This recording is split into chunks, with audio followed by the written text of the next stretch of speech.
हम परमेश्वर की स्तुति धन्यवाद करते हैं। आज की प्रभु परमेश्वर की आराधना में हम परमेश्वर का संदेश सुनना अवश्य है। परमेश्वर के संदेश में परमेश्वर यानी सृजनहार परमेश्वर, जीवित जिंदा परमेश्वर जिस तरह से धरती के ऊपर मनुष्यों के बीच में परमेश्वर कार्य करता है, उस कार्य को परमेश्वर करने वाला कार्य जो है मनुष्यों को समझ में आना चाहिए। ये परमेश्वर का मकसद है। This is the aim of God's prophecy and God's commandments. This is the aim of God's leading. परमेश्वर अगुवाई करते हैं। परमेश्वर अपनी महिमा की जगह में, परमेश्वर अपने आसमान में विराजमान रहने वाला परमेश्वर है, और वो सामर्थी परमेश्वर है और सर्वशक्तिमान परमेश्वर है। और परमेश्वर की बढ़ाई करने के लिए हम लोगों को परमेश्वर निर्माण किया है। परमेश्वर की आराधना धरती के ऊपर होना चाहिए।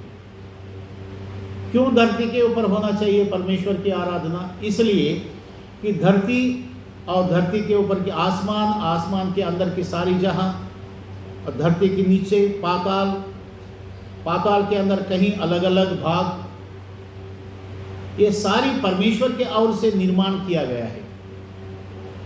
आज के हमारे टेक्स्ट वर्ड में हम पढ़ते हैं प्रकाशित वाक्य में, the book of revolution chapter 19 the words 11 to 16 हम पढ़ते हैं हिंदी में। फिर मैंने स्वर्ग को खुला हुआ देखा और देखता हूं कि एक श्वेत घोड़ा है और उस पर एक सवार है जो विश्वास योग्य और सत्य कहलाता है, और वो धर्म के साथ न्याय और युद्ध करता है। उसकी आंखें आग की ज्वाला है और उसके सिर पर बहुत से राज मुकुट है। उस पर एक नाम लिखा है जिसे उसको छोड़ और कोई नहीं जानता। वह लहू छिड़का हुआ वस्त्र पहने हैं और उसका नाम परमेश्वर का वचन है। स्वर्ग की सेना श्वेत घोड़ों पर सवार और श्वेत और शुद्ध मलमल पहने हुए उसके पीछे पीछे है। जाति जाति को मारने के लिए उसके मुंह से एक चौकी तलवार निकलती है। वह लोहे का राजदंड लिए हुए उस पर राज्य करेगा, और सर्वशक्तिमान परमेश्वर के भयानक प्रकोप की जलजलाहट की मदिरा के कुंड में दाख रो देगा। उसके वस्त्र और जांद पर जहां नाम लिखा है राजाओं का राजा और प्रभुओं का प्रभु। हम परमेश्वर की स्तुति धन्यवाद करते हैं। प्रकाशित वाक्य इस 19वां अध्याय 11 वचन से लेकर हम 16 वचन तक ध्यान किया है, और ये वचन जो है आज हमें ज़रूरत की संदेश है। This is the necessary message for the congregation. This is necessary message for body of Christ. ये प्रभु यीशु मसीह की देह के अंदर जो लोग मन फिराया है, सुसमाचार सुनने के बाद मनुष्य अपने मन फिराता है परमेश्वर की ओर। मन फिराया है और मन फिराने के बाद ये कबूल किया है, पश्चाताप के साथ में ये कबूल किया है कि यीशु मसीह प्रभु मेरा और मेरा खुद का अपना उद्धार करता है। मेरा अपना उद्धार करता मतलब हमको उसने बचाया है और हमको संभालने वाला मेरा परमेश्वर है। मैंने उनको ग्रहण किया है। ये कबूली, This is the confess in front of societies, in front of anywhere. और ये कन्फेस जो है, ये कबूली जो है, अंतःकरण से आता है। मनुष्य के दिल और दिमाग से पश्चाताप करने के बाद में ये महसूस करता है, हार्ट फीलिंग, ये महसूस ये करते हैं कि मुझ पापी के लिए यीशु मसीह प्रभु जो स्वर्ग के परमेश्वर है, हमारी अपराध और पापों को क्षमा करने के लिए इस दुनिया में आया है। जैसा गलतियों की किताब 4 अध्याय 4 वचन पढ़ता है, हम उस तरह से जब समय पूरा हो जाता है, परमेश्वर ने अपने पुत्र यीशु मसीह प्रभु को इस दुनिया में भेजा। वो वचन जोर से पढ़ते हैं, गलतियों की 4 अध्याय का 4 वचन। अपने पवित्र बाइबल में से वचन देखना जरूरी है, क्योंकि हम कलीसिया में हैं, हम आराधना करने आए हैं, हम परमेश्वर की बढ़ाई करने आए हैं और जानकारी करना जरूरी है। Yes, read it loudly, the book of Galatians chapter 4 verse 4 से आगे बढ़िए। परंतु जब समय पूरा हुआ तो परमेश्वर ने अपने पुत्र को भेजा। परमेश्वर ने अपने पुत्र को भेजा जो स्त्री से जन्मा, जो स्त्री से जन्मा और व्यवस्था के अधीन हाँ। उत्पन्न हुआ, व्यवस्था के अधीन उत्पन्न हुआ, ताकि व्यवस्था के अधीनों को मोल लेकर छुड़ा ले। व्यवस्था के अधीनों को क्या लेकर? मोल लेकर छुड़ा ले और हमको लेपालक होने का पद मिले। हमको उस तरह का पद देना चाहता है जो पहले परमेश्वर के अंदर हम नहीं थे, अब परमेश्वर के अंदर लाने के लिए, जैसा इधर एक क्या बोलते हैं, एक एग्जाम्पल, उदाहरण समझाना पड़ेगा। एक पति पत्नी को बच्चा नहीं हुआ, कई साल वो लोग देखते हैं, इंतज़ार करते हैं कि परमेश्वर के ओर से हमें औलाद मिलेंगे, परमेश्वर देंगे। लेकिन यहाँ परमेश्वर की योजना, हर किसी मनुष्य के ऊपर परमेश्वर की योजना रहता है। उस योजना के मुताबिक परमेश्वर किस परिवार में किस पति पत्नी को कब बच्चा देना चाहिए, परमेश्वर के पास एक योजना रहता है। उस योजना के मुताबिक यदि हम परमेश्वर के ओर से बच्चा चाहिए, बहुत सारे लोग परमेश्वर के ओर से बच्चा मांगते नहीं, अपनी मर्जी से जीते हैं, अपनी मर्जी से कुछ भी करते हैं और अपनी मर्जी से वो लोग परमेश्वर के अलग रहते हैं, परमेश्वर से अलग रहेंगे तो उनके जीवन में परमेश्वर का कार्य होता नहीं है। ये बात तय है, कोई इसमें कोई गुंजाइश नहीं है। लेकिन यहाँ बात यह है कि परमेश्वर के ओर से किसी घर को निर्माण करना चाहिए। जैसा कि 100 भजन संहिता 127 भजन संहिता में बताते हैं, यदि घर को परमेश्वर नहीं बनाए, उस बनाने वालों की परिश्रम क्या हो जाता है? व्यर्थ हो जाता है। घर को यानी कि परिवार, घर यानी परिवार, वहां हाउस, वहां इज इक्वल टू वहां फैमिली है। फैमिली के लिए कोई घर बनाते हैं, वो घर, वो जो 4 दीवार का घर जो है, वो उसके अंदर एक फैमिली रहेंगे, एक परिवार रहेंगे, तब वो घर कहलाएंगे। 4 दीवार का अगर रूम बनाया, उसके अंदर कोई सामान रख दिया तो वो गोदाम बन जाएंगे, कोई सामान रखने वाला गोदाम। सामान रखने के बाद हम ये बोलेंगे नहीं नहीं ये फैमिली है, कितना अच्छा खूबसूरत दिखता है, देखो। ऐसा फैमिली हो सकता है क्या? इसलिए जब तक कि परमेश्वर के ओर से, परमेश्वर ने एक स्त्री और पुरुष को परमेश्वर उनके नियम के अनुसार, परमेश्वर की योजना के अनुसार परमेश्वर जोड़ते नहीं, और परमेश्वर जोड़ने के बाद में पति पत्नी को जोड़ने के बाद में उनको एक या वहाँ एक जगह वो परमेश्वर रखते हैं। परमेश्वर जब रखते हैं उनकी, यानी कि फैमिली लाइफ देते हैं। धर्मशास्त्र के अनुसार वो पढ़ो, अपने 6वें वचन पढ़ा के, गलतियों की 4 अध्याय के ताकि व्यवस्था के अधीनों को मोल लेकर व्यवस्था के अधीनों को मोल लेकर छुड़ा ले हाँ और हमको लेपालक होने का पद मिले। व्यवस्था के अधीनों को क्या करते हैं? मोल लेकर छुड़ा ले। हाँ, यहां देखो, व्यवस्था यानी कि द लॉ ऑफ मोसेस। यहां इस लेसन में हम ये देखते हैं, व्यवस्था यानी कि द लॉ ऑफ मोसेस, धर्मशास्त्र, व्यवस्था। ऐसा भी बोल सकते हैं, this is the constitution of by God, this is the heavenly constitution. हम परमेश्वर के वचन ध्यान करते हैं, स्वर्ग के ओर से, परमेश्वर के ओर से, आसमान से आया हुआ यह संविधान है। इसको क्या बताया पवित्र बाइबल में? धर्मशास्त्र।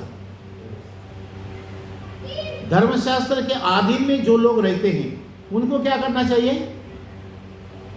वचन में लिखा है, धर्मशास्त्र के अधीन में रहने वालों के लिए मोल लेकर, हाँ ये वचन, मोल यानी कि उसकी कीमत देकर उनको क्या करते हैं? छुड़ा दो। ये कौन कीमत दे के छुड़ाया है? या परमेश्वर के वचन में हम ये देखते हैं, धर्मशास्त्र के अधीन में यानी कि the law of Moses followers, धर्मशास्त्र के अधीन में रहने वाला कौन है? यहूदी है। ये धर्मशास्त्र के अधीन में रहने वाला कौन है? अब्राहम की परिवार है। अब्राहम, इसहाक, याकूब और याकूब की 12 घराना। इस तरह से उन लोगों को परमेश्वर ने दिया हुआ ये धर्मशास्त्र जो है शुरू हो गया द 10 कमांडमेंट्स के जरिए। परमेश्वर ने, हम सबको मालूम है कि निर्गमन की किताब में 19वां अध्याय में परमेश्वर सिनाई पहाड़ के ऊपर परमेश्वर बुलाते हैं और वहाँ धर्मशास्त्र देते हैं, यानी कि 10 कमांडमेंट्स परमेश्वर देते हैं, द लॉ ऑफ मोसेस। वहाँ से परमेश्वर समय समय पर थोड़ा आज्ञा परमेश्वर देता गया और भविष्यवक्तों के जरिए धरती पे आता गया है। और वो कौन, किसके जरिए दिया? पवित्र बाइबल हमें बताता है, मूसा के जरिए। मूसा ने लिखा है और परमेश्वर ने बताया है, मूसा ने लिखा है। हम सबको ये मालूम है कि वचन में मूसा ने क्या क्या लिखा है, हम सबको मालूमात होना चाहिए। मूसा ने कौन सा किताब लिखा है? The book of genesis, the book of exodus, the book of Leviticus, the book of numbers and the book of कौन सा? व्यवस्था विवरण, डिटोनॉमी। ये 5 बुक्स जो है, यानी कि इंग्लिश में ऐसा बताया है कि उत्पत्ति की किताब, उसके बाद निर्गम की किताब, उसके बाद लेवियों की किताब, उसके बाद नंबर, संख्या, और उसके बाद व्यवस्था विवरण।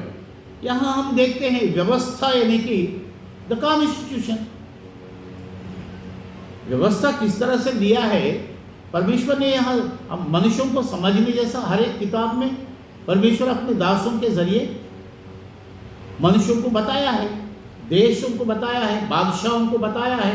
अय बादशाह, तुम तेरे पास की जो सेनापति है, तुम्हारे पास की जो सेना है, इस तरह से देश के अंदर कानून के जरिए, स्वर्ग के कानून के जरिए, यानी व्यवस्था, ये जो कॉन्स्टिट्यूशन परमेश्वर देते हैं, परमेश्वर के दासों के जरिए, परमेश्वर ने नियुक्त किया हुआ परमेश्वर के भविष्य वक्तों के जरिए उनको प्रोफेट्स बताया, यानी कि भविष्यवक्ता, ब्रैकेट में सर्वेंट ऑफ गॉड, उनके जरिए दिया है परमेश्वर ने। ऐसा नहीं है कि मनुष्य को नहीं समझने जैसा, वो तुम्हारे लिए नहीं है, वो तुम्हारा काम नहीं है, वो तुमको नहीं बताया जाता है, जो हम बोलते हैं वही करो। ये इस तरह से नहीं है परमेश्वर, क्योंकि परमेश्वर के वचन में लिखा वो जीवित परमेश्वर है, जिंदा परमेश्वर है, सृजनहार परमेश्वर है। उत्पत्ति किताब 1 अध्याय 1 वचन पढ़ेंगे। हम खाली मुंह से बोलते हैं क्या पवित्र बाइबल के अंदर परमेश्वर का आज्ञा भी है? कैसे शुरू किया परमेश्वर ने? उत्पत्ति किताब 1 अध्याय 1 वचन, आदि में परमेश्वर, the book of Genesis chapter 1 verse 1, आदि में परमेश्वर ने आकाश और पृथ्वी की सृष्टि की। बस एट द बिगिनिंग, शुरुआत में, आदि में क्या सृष्टि किया परमेश्वर ने? पृथ्वी, आकाश आकाश और पृथ्वी, हेवन एंड अर्थ, इस दोनों को कौन किया है सृष्टि? परमेश्वर ने सृष्टि किया है। The God almighty created heaven and earth. इसका मतलब हमको क्या समझ में आता है परमेश्वर का? वो सृष्टि करने वाला जो है वो सृजनहार है। परमेश्वर सृजनहार है, इधर सृष्टि बनाया है, एविडेंस खुला है, समझ में आता है। इसलिए परमेश्वर ये सब निर्माण किया है, आसमान को निर्माण किया, धरती को निर्माण किया, उसके बाद एक एक चीज जैसा निर्माण किया परमेश्वर ने। परमेश्वर सृजनहार है, सृष्टि बनाया है, और वो परमेश्वर जो है बना के उस सृष्टि के अंदर बनाने वाला जो परमेश्वर है उनकी महिमा होने के लिए, फॉर हिज ग्लोरीफाई, उनकी महिमा करने के लिए, उनकी बढ़ाई करने के लिए जिसने रचना किया है वो खुला बताया परमेश्वर। मनुष्य को समझने जैसा वो बनाने वाला को ऐसा बताया, ऐ मनुष्य, ऐ इंसान, तुमको ये समझना चाहिए कि ये आसमान और धरती सारी जहां ये कोई बनाया है उसका नाम है परमेश्वर। हिंदी में बताया, हिंदी भाषा में तुमको समझ में आना चाहिए ना भाषा। इसलिए कौन बनाया तुम पूछेंगे, और वचन परमेश्वर का आज्ञा बताते हैं परमेश्वर बनाया है। वो यहाँ रहने वाला नहीं है, धरती में रहने वाला नहीं है, मनुष्यों के बीच में रहने वाला नहीं है, वो मनुष्य नहीं है, वो पराई जगह में कहीं रहता है, यानी मनुष्यों से अलग रहते, बहुत दूर रहते हैं, और उसका नाम मनुष्य ऐसा समझते हैं कि वो परमेश्वर है, हमसे अलग कहीं तो रहता है, और वो सामर्थ्य है, और वो हमारे जैसा लहू मांस नहीं है, उनको शरीर नहीं है। वो परमेश्वर जो है वो आत्मा से विराजमान परमेश्वर है, और उनकी बातें आत्मा समझ सकता है। हमारे अंदर जो आत्मा है, क्योंकि परमेश्वर के वचन में, उत्पत्ति की किताब 2 अध्याय 7 वचन में लिखा है, परमेश्वर ने मनुष्य को मट्टी से बना के उसके बाद उनकी आत्मा, उनके प्राण, उनकी सांस और मनुष्यों के नथनों में फूंकने से क्या हुआ, मनुष्य ये मट्टी जो है ये अच्छा स्किन बन गया है। The dust became glorified skin, जो सुंदर दिखता है, अच्छा दिखता है। सो परमेश्वर उनकी आत्मा, उनकी सांस और उनकी प्राण, ये जो मिला हुआ ये सब जो है मिट्टी के अंदर फूंक दिया, मिट्टी कैसा बन गया, एक अच्छा स्किन बन गया है। और आसमान को, धरती को परमेश्वर ने रचना किया है, वो परमेश्वर का वचन बोलता है। ये सारी बातें हमको समझना चाहिए कि वो क्रिएटर है, वो सृजनहार परमेश्वर है। और परमेश्वर बनाने का क्या मकसद है, हम संदेश परमेश्वर का सीखता है, पढ़ता है, समझना चाहिए। बनाने का क्या मकसद है, क्यों बनाता है परमेश्वर ये सब? अरे परमेश्वर तुम अपना जगह में रहो ना, रहना है तो आराम से रहो, ऐसा कोई बोलने का चांस नहीं है इधर। और दूसरा बात है, मनुष्य जो है परमेश्वर को सवाल नहीं कर सकता। The human can not question to God almighty, क्योंकि तू मनुष्य है, तू मट्टी है, तू धरती के है, और तू थोड़े दिन का है। मनुष्य कितने दिन का पीरियड है? Unlimited period. उसकी समय सीमा जो है थोड़ा है। मनुष्य कभी भी ये नहीं समझ सकता है कि मैं हमेशा के लिए रहूंगा, मैं ये बनाऊंगा, ये मेरा हमेशा के लिए रहेंगे। नहीं, तो हमेशा के लिए नहीं रह सकता धरती के ऊपर। लेकिन परमेश्वर के वचन में क्या लिखा है? परमेश्वर बोलता है कल, यानी कल के युगों में वो है, था परमेश्वर। आज की ये जो चलने वाले रनिंग एज, रनिंग जनरेशन, इस युग में भी परमेश्वर है। जो बीत गई हुआ, कहीं हजारों साल में उस युगों में परमेश्वर था, अब के युगों में परमेश्वर है, और आने वाले युगों तक परमेश्वर रहेगा। This is the God almighty, ये है परमेश्वर। और मनुष्य इस तरह से रह सकता है क्या? नहीं। मनुष्य पैदा होता है एक ही समय, लेकिन वो कब मरता है, कब चले जाते हैं, दुनिया छोड़ देते हैं, शरीर छोड़ देते हैं, वो कब किसी को पता नहीं। और प्रेरितों का कृत्य पहला अध्याय 6 वचन बोलता है, ये तुम्हारे मनुष्य के जो तुम्हारी व्यवस्था, तुम्हारी तबीयत, तुम्हारी हालचाल, तुम्हारी प्राण, तुम कब तक रहोगे, कैसे रहोगे, चंगाई पाता हुआ रहेंगे, अशांति से रहेंगे, शांति से रहेंगे, ये तुम्हारी जो हालत जो है परमेश्वर अपना हाथ में रखा है। परमेश्वर के वश में है ये तेरी हालत, तेरे वश में नहीं है। इसलिए मनुष्य क्या समझता है, अरे मैं मेरे वश में नहीं है, मैं कभी भी छोड़ सकता हूँ, मेरे कभी भी भला हो सकता है, कब नहीं हो सकता मुझे मालूम नहीं है। इसलिए हमको क्या करना चाहिए, कुछ भला काम हम करेंगे।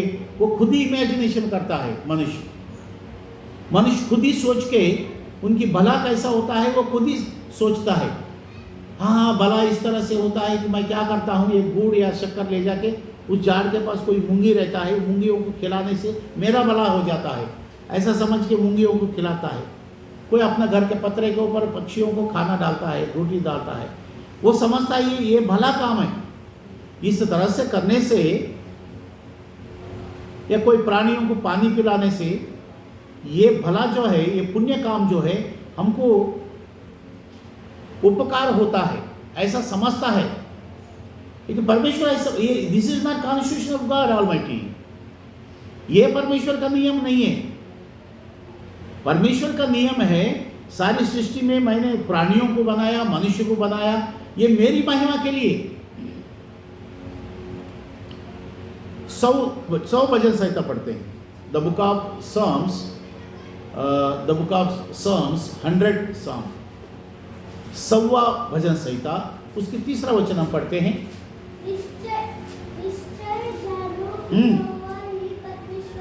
निश्चय जानो कि यहोवा ही परमेश्वर है, उसी ने हमको बनाया और हम उसके हैं। We are belonging from him. उस परमेश्वर के अलावा हम नहीं है, हम उसके हैं। जब हम उनके हैं तो वो हमारा परमेश्वर है। परमेश्वर जो है हमको वो अपना पहचान हमें बताता है। आगे पढ़ेंगे, हम उसके हैं,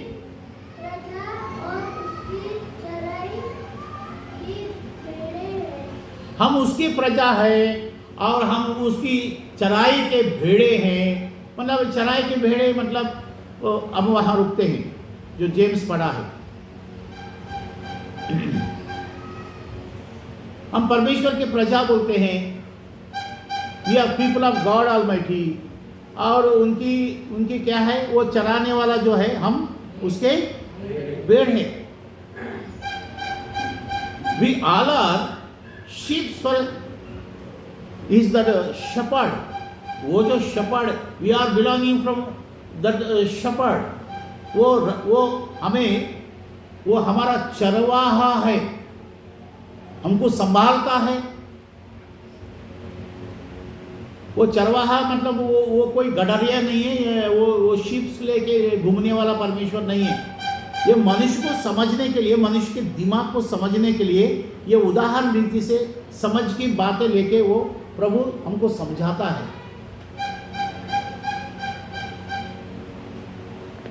वो उसकी चराई की भेड़े, हमको समझना चाहिए कि हम भेड़ समझ के क्या हम खाना बनाना छोड़ के घास खाने को जाएगा। इस बात को समझने की बात है ये प्रियजनों। हम परमेश्वर की संदेश हर संडे या हर प्रार्थना में, in every gospel meetings, every Bible studies, Bible classes, that we are reading the word of God and we explaining, we preaching the word of God, then we have to understand the word of God. परमेश्वर के वचन को पढ़ना चाहिए, परमेश्वर के वचन को समझना चाहिए और इस परमेश्वर के वचन को प्रचार करना चाहिए। ये परमेश्वर का आज्ञा है। ये 100वां भजन संहिता में क्या बताते हैं प्रियजनों, हमको ये परमेश्वर के संदेश समझने के लिए बताते हैं। हम उस परमेश्वर के लोग हैं। कई लोग ये समझता है नहीं, मेरे पास एक फोन आया, ध्यान से सुनिए। कभी भी फोन आता है, कोई भी टाइम में फोन आता है, हम किसी को मना नहीं करते हैं, क्योंकि हम प्रभु की सेवा करते हैं, हम सेवक हैं। लोग फोन करके ये बताते हैं, कोई भी फोन कर सकता है हमको, किसी के पास कोई पाबंदी नहीं है, मैं बताते नहीं है, चाहे वो दुश्मन हो, चाहे मुझे चाहने वाला हो। मैं प्रभु की संदेश सेवा करता है, उनको अच्छा लगे ना भी लगे, और नहीं भी अच्छा लगता है, वो लोग भी मुझे फ़ोन करते हैं। और उसमें से इस तरह का मेरे सेवा में फ़ोन आता है, और मैं भी तंग नहीं होता हूँ, फ़ोन आने से आने दो, वो बोलते हैं, सुनते हैं।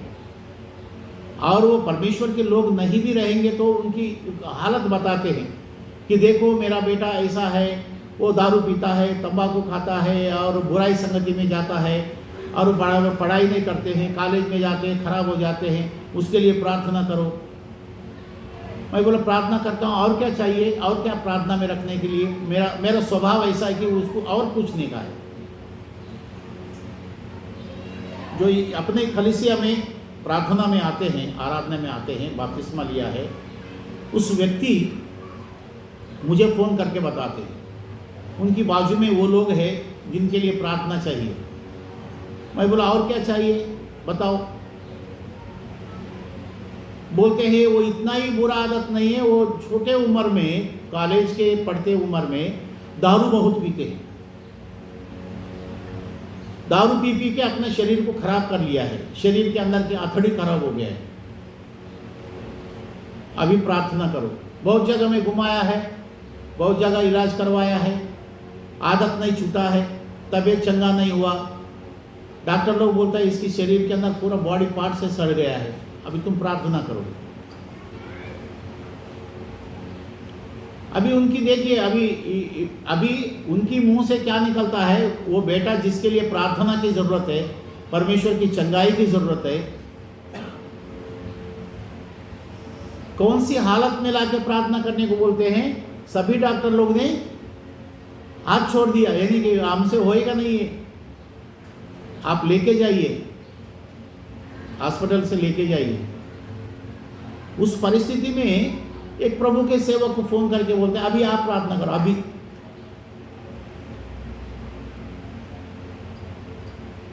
द बुक ऑफ एक्लेसियास्टिक्स प्रभु के वचन में क्या बोलते हैं, सभोपति किताब में क्या बोलते हैं, ऐ जवानों, अपनी जवानी उम्र में ही अपने सृजनहार की स्मरण करो। अपनी जवानी उम्र में, वो भी कौन लिखा है, who is the author of that ecclesiastic हैं,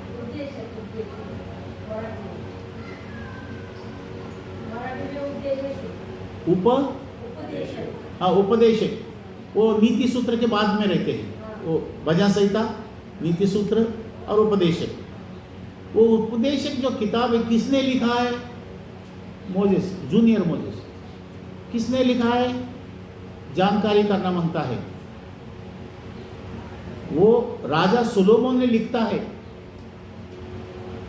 राजा सोलोमन, दावीद राजा का बेटे जो है, ये सब बादशाह लोगों का काम है। हम हाथ उठा के प्रभु को धन्यवाद देते हैं, ये राजा बादशाहों की काम है। आज की संदेश में हम प्रकाशित वाक्य में 19वां अध्याय में 6 वचन से लेके 8 वचन तक, ये 11 वचन से लेके हम 16 वचन तक ध्यान किया है। प्रकाशित वाक्य 19वां अध्याय, वो कौन सा वचन से लेके 11 से लेके 16 वचन तक हम ध्यान किया है। उसमें हम ध्यान करने के बाद में वो आध्यात्मिक स्पिरिचुअल इमेजिनेशन से दिखाता है। उसमें किसको दिखाते हैं, यीशु मसीह प्रभु का चेला जो है जॉन, यूहन्ना, उनको प्रभु परमेश्वर दिखाते हैं। वो आध्यात्मिक, the spiritual situation that you have to look at that scene, वो जो दृश्य है उसको देखो तुम, और देखने के बाद में लिखो, लिखने के बाद में उस कलीसिया को भेजो। और कलीसिया के अंदर धार्मिक लोग हैं, कलीसिया के अंदर परमेश्वर की आराधना करने वाले लोग हैं, और कलीसिया के लोगों को ये डॉक्यूमेंट जो है, ये लिखा हुआ जॉन यूहन्ना, ये जो लिखने के बाद में ये ले जाके उस हेरोद राजा को दो, या तो उस इजिप्ट देश में, मिस्र देश में उस राजा को दो, सेनापति को दो, ऐसा नहीं बताया प्रभु ने। और दुनिया के अंदर एक से एक ताकतवर देश है, उस देश के अंदर ले जाके दो, ऐसा परमेश्वर नहीं बताया। परमेश्वर क्या बोलते हैं? कलीसिया को ले जाके दो। This is the document of heavenly God. परमेश्वर, स्वर्गीय परमेश्वर के ये जो लिखवाया हुआ ये संदेश है, ये कलीसिया के लिए दो ये, क्योंकि कलीसिया जो है यीशु मसीह प्रभु कलीसिया का मस्तक है। Lord Jesus Christ is head of the congregation, head of the body of Christ, head of the church. और सारी दुनिया की जो चीज है, सामर्थ्य ताकत की जो चीज है, यीशु मसीह प्रभु का पैरों के नीचे है। दुनिया की सारी ताकत, चाहे कोई भी देश का ताकत हो, आप देश की कोई भी देश की ताकत के जितने भी ताकत है, जितने भी पावर्स है, वो सब यीशु मसीह प्रभु का पैर के नीचे है। जितने भी नाम, मशहूर नाम है, जितना भी शान शौकत है, जब यीशु मसीह प्रभु का पैर के नीचे है। ऐसा कोलोसियों की किताब बताता है, एफेसी किताब बताता है, कोरिन्थियों की किताब बताता है, प्रकाशित वाक्य बताता है, सारी होली बाइबल बताता है। तो इस संदेश में हम इस तरह का परमेश्वर के वो सामर्थ्य को बताना चाहिए। संदेश में द परमेश्वर के सामर्थ्य, which type of the power that God almighty, वो सामर्थ्य को अगर हम नहीं जानते हैं, हमारा विश्वास सामर्थ्य नहीं होगा, हमारा विश्वास मजबूत नहीं होंगे, हमारा विश्वास अटल नहीं बनते हैं। इसलिए तुम्हारी जिस परमेश्वर की तुम आराधना करते हो, जिस परमेश्वर को तुम उसके ऊपर तुम भरोसा विश्वास करते हो, और जिस परमेश्वर को तुम प्रार्थना करते हो, और किया हुआ प्रार्थना के मुताबिक परमेश्वर तुमको वो सारी जो तुम मांगा है परमेश्वर से, एक बेटा बन के मांगता है, परमेश्वर की संतान, परमेश्वर के प्रजा, परमेश्वर के वारस, परमेश्वर के लोग बन के जब मांगते हैं, यीशु मसीह प्रभु ने शिक्षा दिया है सारी दुनिया को। और जब मांगते हैं, हम ये भी आशा रखते हैं कि ये जो हम मांगा है वो परमेश्वर हमको देगा, because of he is our father, he is our gracious father. दयालु परमेश्वर हमारा पिता है, ये उम्मीद प्रार्थना करने वाला रखते हैं। हम प्रभु को धन्यवाद देते हैं, ये उम्मीद प्रार्थना करने वाला रख के प्रार्थना करना चाहिए। यीशु मसीह प्रभु सिखाता है। यीशु मसीह प्रभु के पहले भी भविष्यवक्ता लोग, कहीं परमेश्वर के सेवक लोग आए थे इस दुनिया में, परमेश्वर की सेवा करके गए थे। कोई एक देश में से, कोई दूसरा देश में से, यशायाह दूसरा देश में से, यहेजकेल दूसरा देश में से, दानियल और जगह से। दानियल शद्रक मेशक अबेदnego कभी जेरूशलेम से, कभी पालस्तीना देश से, कभी बाबुलोन देश से। परमेश्वर यहां से वहां भेजते हैं, अलग अलग कारण रहता है जाने के। परमेश्वर के संदेश लेके, परमेश्वर की पहचान लेके पालस्तीना देश में और इज़राइल देश में, इज़राइल पालस्तीन की है, उसकी राजधानी यरूशलेम है। Be careful. बाइबल के पवित्र वचन समझते हैं तो तुम्हारा विश्वास, प्रार्थना करने की विश्वास मजबूत होंगे। बहुत सारे लोग बपतिस्मा लेते हैं, वो ज्ञान को प्राप्त करने का प्रयास नहीं करते हैं। और उनको मैं बोलता हूं कि जब आप बपतिस्मा लेते हैं, सुसमाचार सुन के बपतिस्मा लिया क्या? बिना सुसमाचार सुन के बपतिस्मा ऐसे ले लिया? सुनो, ध्यान से सुनो प्रभु के संदेश में। कोई बपतिस्मा लेते समय प्रभु के सेवक पूछते हैं, क्या आपको सुसमाचार समझ में आया? कितने लोगों को समझ में आया? हाथ उठाओ। प्रभु के सेवक यानी कि सुसमाचार, यानी कि सुसमाचार प्रचार करने वाला जो है वो सुवार्तिक, इंग्लिश में इवेंजलिस्ट बोलते हैं। अब जब वो गॉस्पेल प्रीचर बोलते हैं, गॉस्पेल मिनिस्टर बोलते हैं, मिनिस्टर यानी कि सेवक, गॉस्पेल यानी कि सुसमाचार, गॉस्पेल यानी कि यीशु मसीह प्रभु की सलीब के अंदर क्या कुर्बानी, वो कथा जो है that type of the story, who is going to preach the word of God, that is gospel. Gospel preach करने वाले को गॉस्पल प्रीचर बोलते हैं। गॉस्पल ये सुसमाचार प्रचार करने वाले को सेवक बोलते हैं। सुसमाचार प्रचार करने वाला सेवक, गॉस्पल मिनिस्टर। वो पूछते हैं, हाँ पूछना चाहिए। जैसा कि हम स्कूल में कॉलेज में पढ़ते हैं, लेसन सिखाने के बाद में प्रोफेसर लेक्चरर बोलेंगे और हमारे स्कूल में सर बोलेंगे, वो पाठ सिखाने के बाद डिड यू अंडरस्टैंड, क्या आपको समझ में आया? यदि किसी को समझ में नहीं आया तो हाथ उठाओ।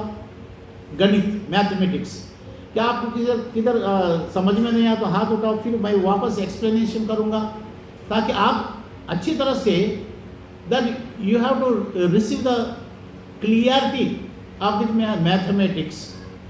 सही ढंग से ये गणित आपको समझ में आना चाहिए। अब दोबारा ये पीरियड आएगा नहीं, दोबारा हम दूसरा चैप्टर में जाएंगे, दूसरा लेसन में जाएंगे। वो सर पूछने का ये मतलब है कि आप इस लेसन को अच्छी तरह से समझें तो हम आगे बढ़ेंगे, दूसरा लेसन में जाएंगे। अगर आपको समझ में, किसी को समझ में नहीं आता तो हाथ उठाओ, हाथ उठाओ। उस तरह से मैं ये क्यों बोलता हूँ, कॉलेज स्टूडेंट लेसन क्यों बोलते हैं, कि वचन को समझने के लिए, कि प्रभु परमेश्वर का संदेश सिखाने के बाद में सिखाने वाला जो गॉस्पल प्रीचर है, सुसमाचार परमेश्वर के सेवक, वो जो है सुसमाचार सुनाने के बाद में, परमेश्वर के संदेश सुनाने के बाद में उनकी ये पूछना चाहिए कि आपको ये संदेश समझ में आया? और सुनने वालों में से किसको गुस्सा आता है? अब तुम्हारा काम है बोलने का तो बोल के चले जाओ ना, काय को पूछता है हमको, ऐसा कोई बोलते हैं। ऐसा बोलना गलत है। यदि ऐसा आप बोलते हैं, यदि आप ऐसा सोचते भी हैं, वो परमेश्वर के विरुद्ध में सोचते हैं। आप परमेश्वर के कार्य का आड़ी अड़चन बनने के लिए आप एक कारण बनते हैं।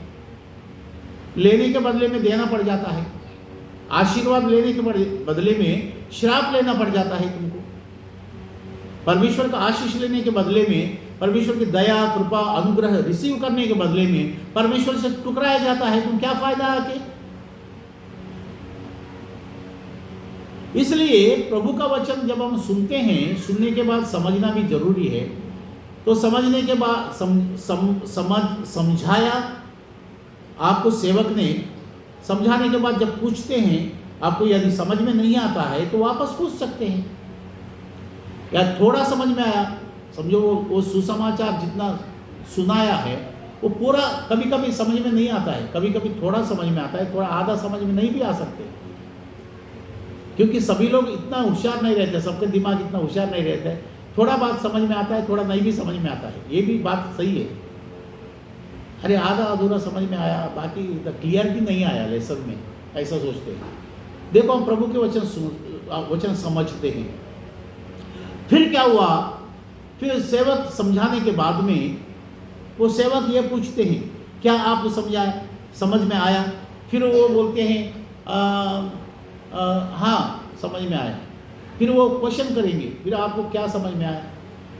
फिर वो जिसको पूछा सर ने या गॉस्पेल प्रीचर ने, सुसमाचार प्रचार करने वाले सेवक ने पूछा क्या समझ में आया, तो उसने जवाब दिया, यीशु मसीह प्रभु सलीब के ऊपर कुर्बानी हो गया, मनुष्यों के अपराध और पापों को क्षमा करने के लिए कुर्बानी हो गया, और उनकी कुर्बानी से मनुष्यों की पापियों की क्षमा होने के लिए परमेश्वर ने ठहराया हुआ वो एक बलिदान है। यीशु मसीह प्रभु के बलिदान से मनुष्यों के अपराध और पापों की क्षमा होता है। ये सुसमाचार में से हमको समझ में आया। तो अभी उस सुसमाचार को मैं विश्वास करता हूँ, मैं मानता हूँ यीशु मसीह प्रभु उद्धार करता है। यीशु मसीह प्रभु जगत के अंदर जीने वाली मनुष्यों की अपराध और पापों को क्षमा करने के लिए परमेश्वर ने ठहराया हुआ बलिदान में से वो एक बलि हो गया, क्रूसिफिक्शन हो गया। यीशु मसीह प्रभु का प्राण दिया गया, पापियों की पाप का सजा जो है नरक की ताड़ना यीशु मसीह प्रभु के ऊपर ला के रख दिया गया है। यीशु मसीह प्रभु ने प्राण दे दिया, समाधि किया गया, तीसरा दिन जी उठा। यह हमको समझ में आया, आंसर आया, वेरी गुड। गॉस्पेल प्रीचर ने बोला वेरी गुड, यानी कि परमेश्वर ने बोला वेरी गुड। फिर उसके बाद अब क्या करना चाहिए? जब आपको समझ में आया तो प्रेरितों का कृत्य 16 अध्याय में बंदी खाना में, यानी कि जेलर जो होते हैं, उनको पौलुस और सिलास ने उस जेल में से प्रार्थना भी करते थे, गाना भी गाते थे, और परमेश्वर की आत्मा उन बीच में आके उस जेल का दीवार हिल गया है, भूकंप आया है, कड़ी दरवाजों का कड़ी टूट गया है, इधर उधर हो गया है, सब खुल गया है। कई बंदी लोग जो है वहाँ जेल के अंदर सजा पाते हैं, वो सभी लोग उधर है। और जेलर ये दिया जलाया, देखा सबके सब उधर ही बैठे, भागना चाहिए तो नहीं भागे, क्यों नहीं भागा? वो सब कैदी लोग ने क्या सोचते हैं, अभी भागने के बाद में भी हमको यही ना रखे। लेकिन यहाँ इस नरक से छूटने की मौका यहाँ है। यहाँ प्रभु की सुसमाचार है, प्रभु के सेवक है, प्रभु की संदेश है। नरक से छूटने की मौका यहाँ है, इसलिए हमको ये मौका और चाहिए। इस जेल में बात जेल की नहीं है, यहाँ प्रभु की आत्मा है। प्रेरितों का कृत्य 16 अध्याय में संत पौलुस सीलास वहाँ बंदीखाने में डाला गया, तो बंदीखाने में गाना हो रहा है, परमेश्वर की प्रशंसा हो रहा है, परमेश्वर की सामर्थ गीतों के जरिए, परमेश्वर की सामर्थ प्रार्थना के जरिए वहाँ प्रचार किया जाता है।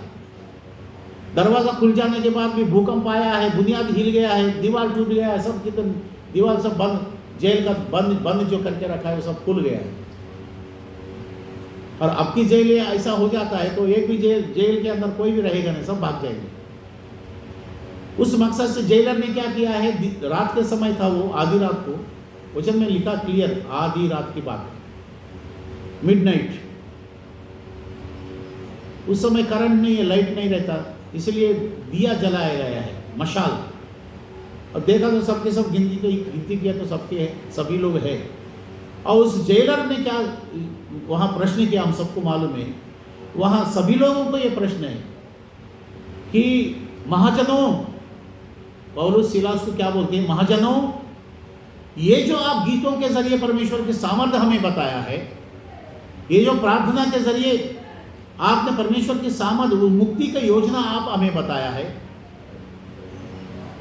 और ये मुक्ति पाने के लिए, हमको पाने के लिए हमें क्या करना पड़ेगा, वहां पूछा है जेलर ने। वहां तुरंत क्या किया है, पौलुस सीलास ने क्या बताया वहां, देखो तुम यदि यीशु मसीह प्रभु को अपना उद्धार करता मानते हैं, तुम और तुम्हारा घर वाला बच जाएंगे। कहां से बचेंगे? नरक से बचेंगे।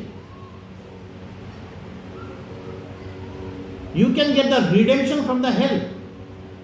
नरक से तुम बचेंगे कब? यीशु मसीह प्रभु का अपना उद्धार करता मानेंगे तो।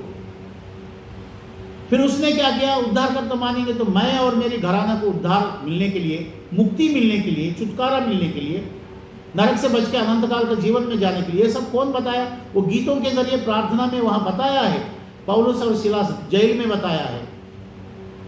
इसके लिए उसको समझ में आया तो उसने प्रश्न किया है, ये उद्धार जो आप बताते, जो सुसमाचार के अंदर है, यीशु मसीह प्रभु के बलिदान में ये जो आपने बताया, ये हमें चाहिए। फिर उसने अपने घर में लेके गए। किसको लेके गए? पौलुस और सीलास को अपने घर में लेके गए। क्योंकि इसने क्या बोला है, संत पौलुस और सीलास क्या बोलते हैं, यदि तुम विश्वास करोगे, तुम विश्वास करने के बाद में क्या विश्वास करेंगे, यीशु मसीह प्रभु परमेश्वर के पुत्र है, परमेश्वर ने बलिदान धरती के ऊपर कराया, वो बलिदान यीशु मसीह प्रभु का है, उसने हमारे पापों के लिए उसने अपने बलिदान किया है, रक्त बहाया, खून बहाया, कोड़े खाया, सिर के ऊपर कांटों की मुकुट मारा गया, हाथों में पैरों में किला मारा गया, घायल हो गया, बगल में भाला मारा गया, नरक की ताड़ना उठाया। यह सब बताने के बाद में उसने कबूल ही किया है, हाँ ये उद्धार अभी हमें चाहिए। उस समय क्या बोला, यदि तुम विश्वास करेंगे, तुम और तेरा सारी घराने के लोग उद्धार पाएंगे। ये क्या बात हो गया? घर के मुखिया यदि विश्वास करते हैं, पवित्र बाइबल में बताता है हर कोई घर के लोग जो है, अपने बच्चे अपने माता पिता का बात सुनना चाहिए, मानना चाहिए। और स्त्री को बताते हैं, special message for the ladies, message for the wifes, पत्नियों के लिए। हर कोई पत्नी जो है अपने पति के पास भी सीखना चाहिए। यानी पति विश्वासी है, परमेश्वर के भक्त है, और भक्त जो है वो ज़्यादा परमेश्वर के ज्ञान प्राप्त करता है। पत्नी जो है समय लेके पति के पास बैठ के पति से सीखना चाहिए। ये पवित्र बाइबल का आज्ञा है। आज कितने लोग पत्नी लोग ऐसा करते हैं, कितना पति लोग अपनी पत्नी को, बच्चों को सिखाते हैं। प्रियजनों, ये मकसद इसमें समझ में आता है कि जेलर को, प्रेरितों का कृत्य 16 अध्याय में जो जेलर है, पौलुस सिलास को बंद किया है, और वो उसने जो है अपने घर पे लेके गए, और घर पे ले जाने के बाद उनको वहाँ सिलास और पौलुस ने वहाँ सुसमाचार और सुनाया है। सुनाने के बाद में सभी लोग कबूल किया है। फिर वहाँ का वहाँ वो लोग ने बपतिस्मा ले लिया। वचन में लिखा है कि पौलुस सिलास जो है उनके घर में जाकर उनकी घावों को धोया है। हम हाथ उठा के प्रभु को धन्यवाद देते हैं इसलिए कि उनकी घावों को धोया, यानी कि पापी लोगों के लिए पाप जो है एक घाव का समान है। मार लगने के बाद वो घाव बन जाता है, तलवार लगने के बाद, कोई हथियार लगने के बाद घाव लग जाता है, फोड़ा हो जाता है और वो दर्द देता है और वो बास आता है उसमें से। कभी कभी ट्रीटमेंट ज़्यादा नहीं किया तो उसमें से वो कीड़ा भी पड़ जाता है। वचन में लिखा है घाव धोया है। घाव धोया मतलब वचन को लेके उनकी पाप नाम का जो घाव, उनको अपराध पापों की घाव को धोने वाला जो है प्रभु का वचन है। ये एक मेडिसिन है। जब हम अपने हृदय को, दिमाग को, दिल को ये ज्ञान बुद्धि के लिए वचन समझते हैं, सुनते हैं, समझने के बाद में एक आध्यात्मिक, ये स्पिरिचुअल मेडिसिन बन जाता है। ये पाप को जो है ये धोता है। ये वचन जो है पाप को धोने के बाद में पौलुस और सिलास ने यही काम किया है। आधी रात में जाकर उनके घर वालों को वचन सुनाया है, उनके पापों को धोया है और सबके सब लोग, वो लोग जो है बपतिस्मा ले लिया। अब बपतिस्मा लेते समय ये सुसमाचार प्रचार करते। कलीसिया में एक प्रभु का सेवक ने किसी को पूछा, बपतिस्मा ले रहा है क्या? अब उसने सच्चा दिल से बराबर सुना, समझा और वो तैयार हो गया है कि यीशु मसीह प्रभु के अंदर नए सिरे से जन्म लेने के लिए बपतिस्मा है। कोई अपना जाति, अपना देश, अपना धर्म, वो सब बदलने के लिए बपतिस्मा का अर्थ नहीं है।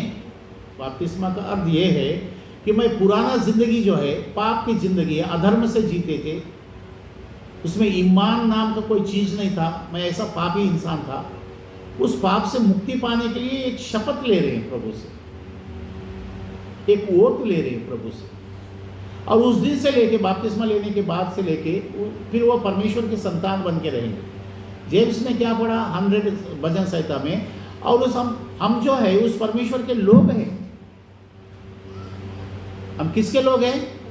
परमेश्वर के लोग। वो चराने वाला भेड़ है। चराने वाला मतलब वो हमको खाना खिलाता है, यानी वचन सिखाते हैं, हमारी ज़रूरत को पूरा करते हैं परमेश्वर। समय समय पर हमारा ऑब्जर्वेशन करते हैं, क्या करते हैं, कहाँ है और कौन सी हालत में है, तुमको क्या ज़रूरत है, सब पूछताछ करने वाला, ख्याल करने वाला वो प्रभु है। इसलिए हमें चराने वाला वो चरवाहा है। प्रियजनों, ये सुसमाचार सुनने के बाद में ये जो बपतिस्मा लेते हैं, वो एक परमेश्वर के ये आज्ञा ऐसा है कि तुम एक वोट लेते हैं, या तो एक परमेश्वर को तुम करार बनाते हैं, वाचा बांधते हैं। This is the meaning of the baptism.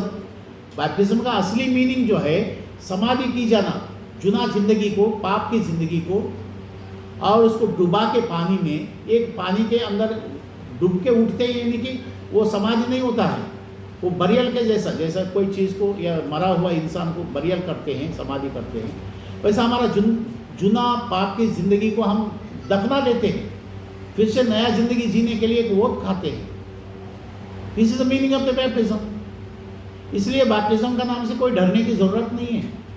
एक धार्मिक बनने के लिए परमेश्वर की आज्ञाओं में, एक ईमानदारी की ज़िंदगी में और परमेश्वर की आज्ञाओं मानकर, देश की आज्ञाओं को मानकर, देश की कॉन्स्टिट्यूशन संविधान के अनुसार जीने के लिए, परमेश्वर के नियम के अंदर जीने के लिए, एक ईमानदारी ज़िंदगी जीने के लिए एक नियम बनाते हैं। That is the baptism.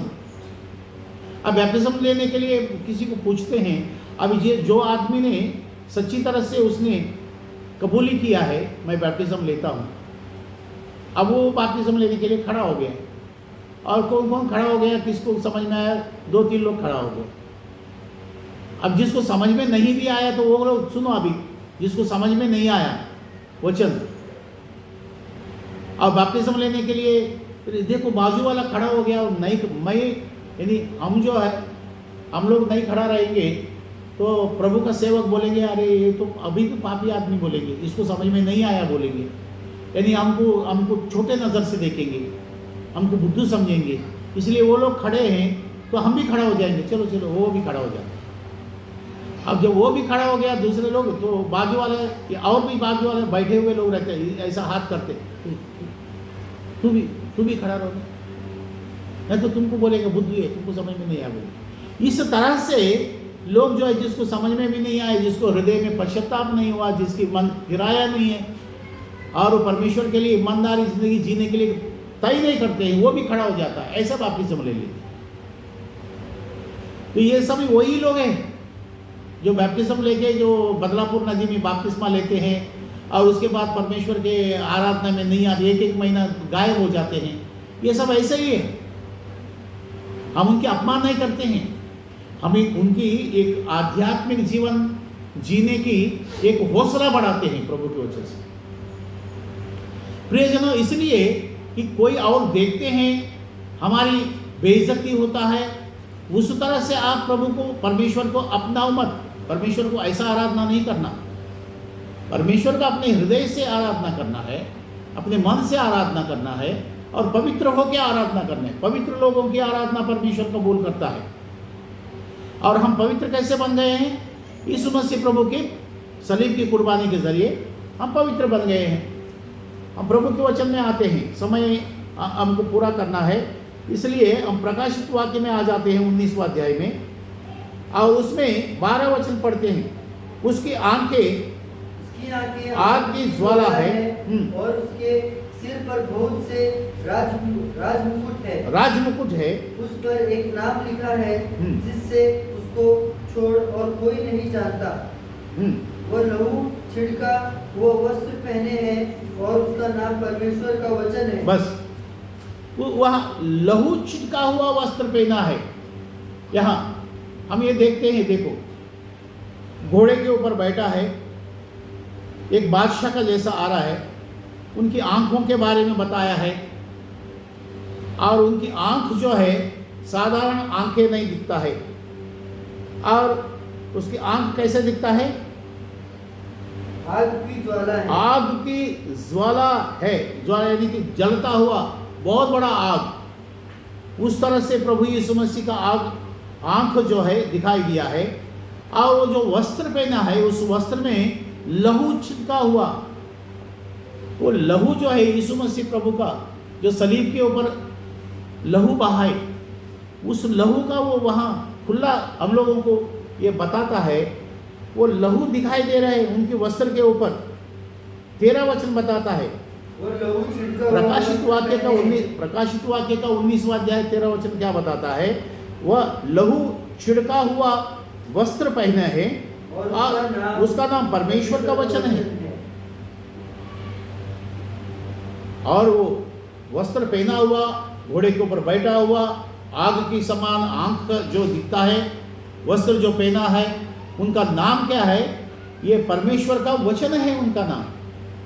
यूहन्ना रचित सुसमाचार 1 अध्याय 1 वचन ये बताता है, आदि में वचन था, एट द बिगिनिंग, शुरुआत में आदि में वचन है। शुरुआत में उत्पत्ति का किताब में भी यही बताता है। और वचन जो है देहधारी बन गया है। वो वचन जो है आत्मा है, वो वचन के अंदर जीवन है, जिंदा है, आत्मा है, प्राण है, सामर्थ्य आत्मा है। और वो परमेश्वर का वचन है। वो 13 वचन का बी भाग में, रेवलेशन चैप्टर 19 और 13 बी पार्ट क्या बताता है? उसका नाम परमेश्वर का वचन है। 14 वचन में लिखा है, स्वर्ग की सेना श्वेत घोड़ों पर सवार और श्वेत और शुद्ध मलमल पहने हुए इसके पीछे है। बस वो पीछे है, यीशु मसीह प्रभु के पीछे है। हम सब विश्वासी लोग हैं। मलमल की वस्त्र पहना है, यानी ये सब जो है हम लोग मलमल वस्त्र, यानी कि हम उद्धार पाया हुआ जिंदगी, जिस बातों में दोष नहीं है, जिस चाल चलन में, जिस एक्टिविटीज में कोई अपराध पाप नहीं है, वो मलमल के वस्त्र हम लोगों को पहनाया गया। हम प्रभु को धन्यवाद देते हैं। ये वो जो प्रभु है और वहाँ दिखाई देता है।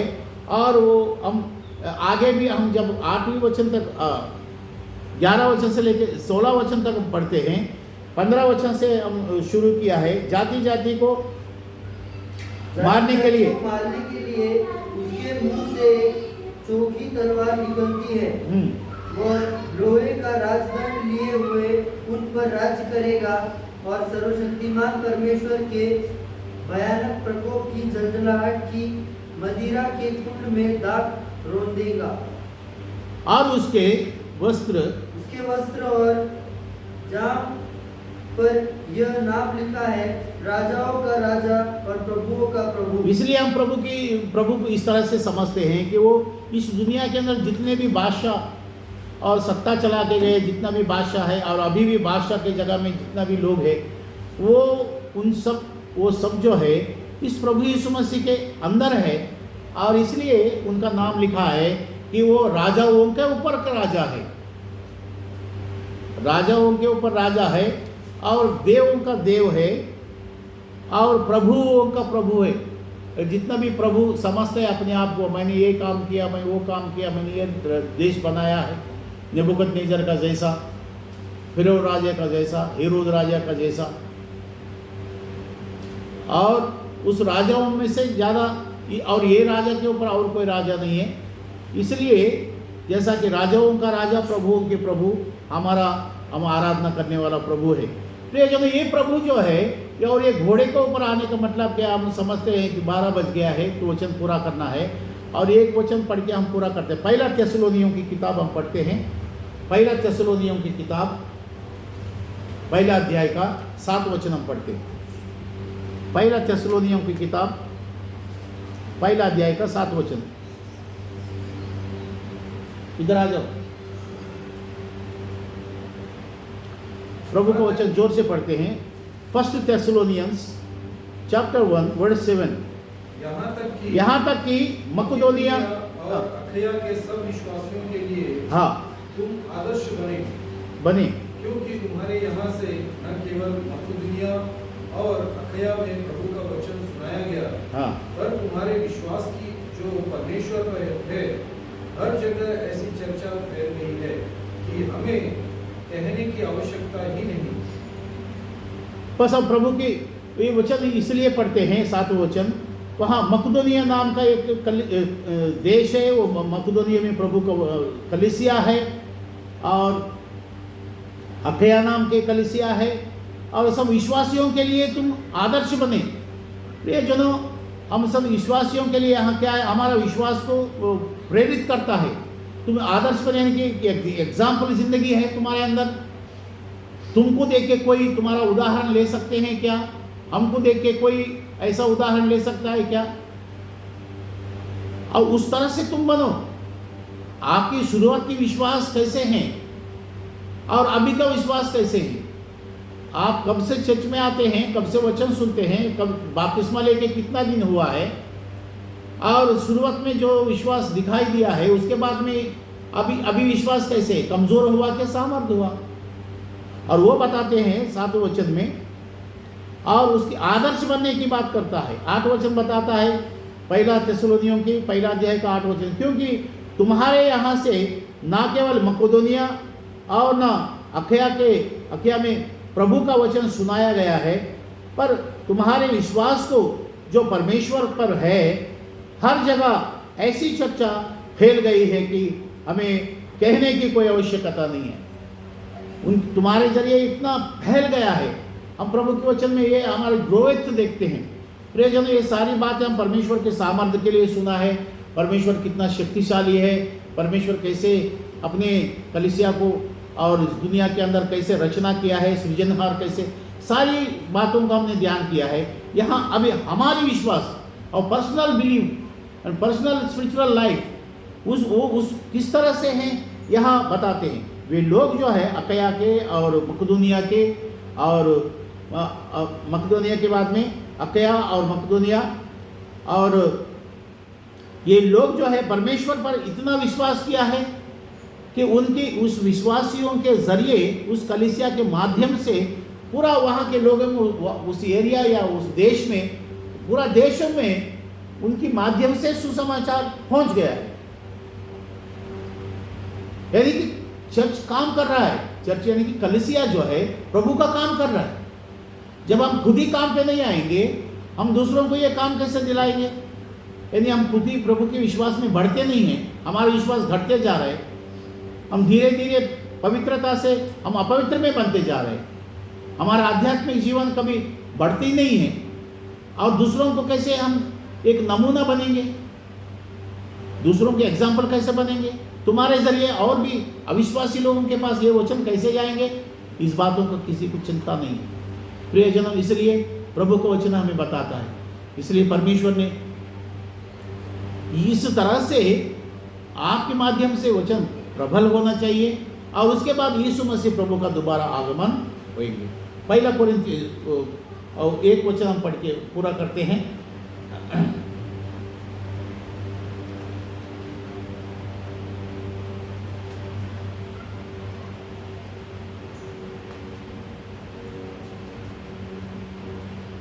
इसी 19वां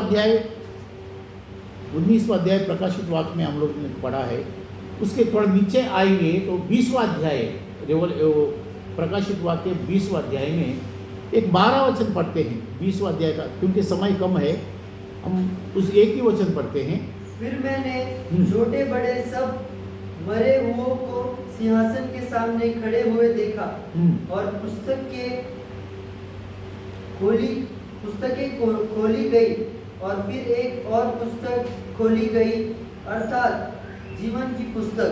और जैसा उन पुस्तकों में लिखा हुआ था, वैसे ही उनके कामों के अनुसार मरे हुओं का न्याय किया गया। बस यहाँ परमेश्वर की दोबारा आगमन की बात करते हैं थिस्सलुनीयों में, और सुसमाचार प्रचार किया जाने की बात करते हैं थिस्सलुनीयों में।